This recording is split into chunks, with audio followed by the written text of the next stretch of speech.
रियासत के सिवा किसी भी इदारे या गिरोह का ताकत का इस्तेमाल नाकाबिल कबूल है। Army chief general Asim Munir की उलमा कराम और मशाइख से गुफ्तगू। उलमा मशाइख ने मुतफ़िका तौर पर इंतहा पसंदी, दहशत गर्दी और फ़िरका वारियत की मजम्मत की। रियासत सिक्योरिटी फोर्सेस की भरपूर हिमायत जारी रखने का आज़म। उलमा मशाइख ने कहा, इस्लाम अमन और हम आहंगी का मजहब है। मस्क शुदा तशरीहात का इस्लामी तालीमात से कोई ताल्लुक नहीं। मुलाकात में तमाम मकातब फ़िक्र के सरकर्दा उलमा कराम और मशाइख शामिल थे। आर्मी चीफ ने गुमराह कुन प्रोपेगेंडे के खात्मे के लिए उलमा के फतवाए पैगाम पाकिस्तान को सराहा।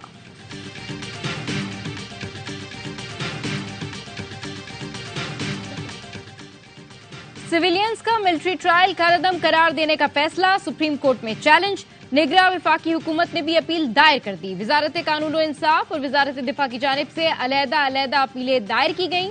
बलूचिस्तान और खैबर पख्तूनख्वा का भी सुप्रीम कोर्ट से रुजू। ऑफिशियल सीक्रेट एक्ट की कलअदम की गई दफात बहाल करने की इस्तदा। अपीलों पर हतमी फैसले तक हुक्म इम्तना की दरखास्त। सेनेट भी सुप्रीम कोर्ट के फैसले के खिलाफ करारदाद मंजूर कर चुकी है। शोहदा फाउंडेशन फैसला पहले ही चैलेंज कर चुकी है।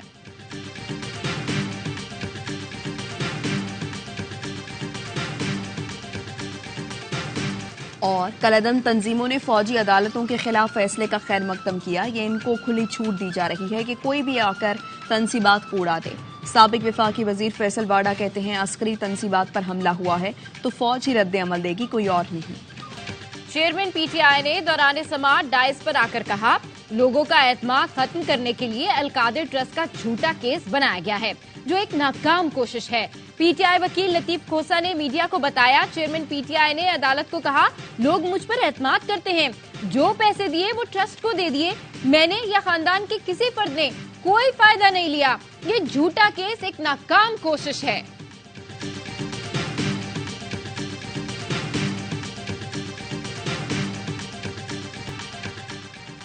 शेख रशीद चिल्ले से आगे अब क्या मसला है, ससुराल जाने से क्यों घबरा रहे हैं? 9 मई के मुकदमात में मुलविस करने के खिलाफ दरख्वास्त पर लाहौर हाईकोर्ट के जज के रिमार्क्स। वकील ने कहा, शेख रशीद घबराते नहीं, इस बार उन्हें ससुराल के बजाय चिल्ले पर ले गए थे। शेख रशीद बोले, पैदा होने से अब तक जिस शहर नहीं गया वहां भी दहशतगर्दी का पर्चा काट दिया। इतने मुकदमात बना दिए कि घर से नहीं निकल सकता। 5 कानूनदानों को लेकर दे दिया, जेल भी गया तो इलेक्शन लड़ूंगा।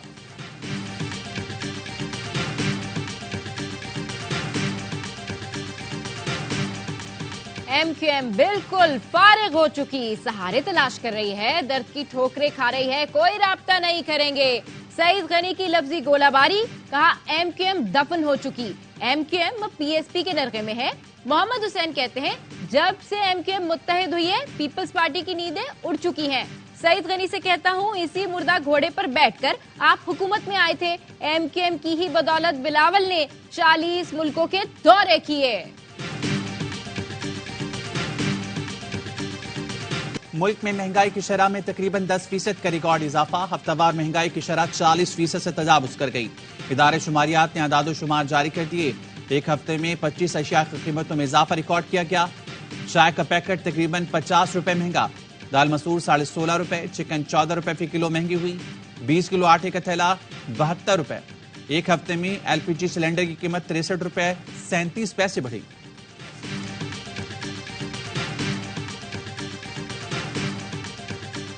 इस्राएली तैयारों ने नसीहत कैंप पर बमबारी कर दी। हमले में 18 बेघर फलस्तीनी शहीद, मुतादिद मलबे तले दफन। प्यारों को निकालने के लिए लोग हाथों से मलबा हटाने लगे। रफा में पनाह गुजीरों के काफिले पर बमबारी करके 10 अफराद को शहीद कर दिया, दर्जनों जख्मी हैं। इसराइल ने गजा में अल-फलाह स्कूल पर बमबारी करके दर्जनों शहीद और जख्मी कर दिए। स्कूल में हजारों अफराद पनाह गुजीर थे। इसराइली फिजाइया ने खान यूनुस में भी घर खाली करने की वार्निंग दे दी है।